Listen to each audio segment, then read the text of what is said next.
गुप्तपुर नामक एक छोटे से गांव में 3 दोस्त आदित्य, विनय और मोहित रहते थे। वे बचपन से ही साथ में खेलते और मिलकर हर समस्या का सामना किया करते थे। लेकिन एक रात उनकी दोस्ती की नजरें कुछ अन्य हो गईं।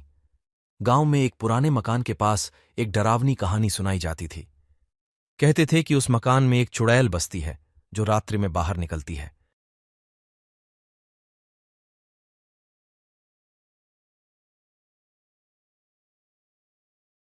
और गांव के लोगों को अपनी भूतियां आवाज से डराती है। तीनों दोस्तों की उत्सुकता को देखकर वे रात्रि में उस मकान के पास गए। मकान के बाहर खड़ी डीढी होकर उन्होंने अपनी साहसिकता को परीक्षण करने का निर्णय किया। धीरे धीरे वे मकान के अंदर घुसे। अंधेरे के बावजूद वे विद्युत बल्बों की रोशनी में गाड़ी को खोजने लगे।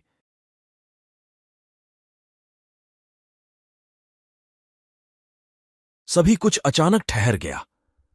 अचानक एक डरावनी आवाज सुनाई दी, तुम्हें यहां नहीं आना चाहिए था। तीनों दोस्तों ने पीछे हटने की कोशिश की, लेकिन दरवाजे की ओर जाने की कोई स्पष्ट रास्ता नहीं था। उनका दिल धड़कने लगा।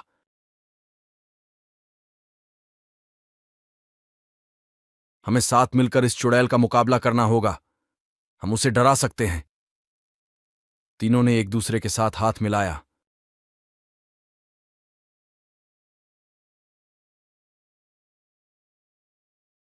चुड़ैल ने अपनी भयावह शक्तियों का इस्तेमाल करके उन्हें डराने की कोशिश की, लेकिन उन तीनों ने अपनी आत्मा में बहुत ही विश्वास और साहस बनाए रखा। अंत में चुड़ैल की शक्ति कमजोर पड़ गई और वह उन्हें छोड़कर भाग गई।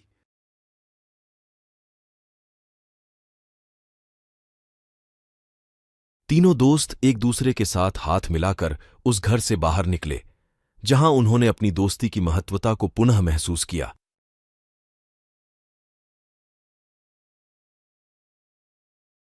यह शीर्षक सुझाव देता है कि दोस्ती का महत्व क्या है और कैसे साथ में रहकर हम अपने लक्ष्यों को हासिल कर सकते हैं। यह हमें सिखाता है कि अगर हम साथ मिलकर काम करते हैं तो हमें किसी भी मुश्किल का सामना करने में आसानी होती है और हम अधिक सफलता प्राप्त कर सकते हैं।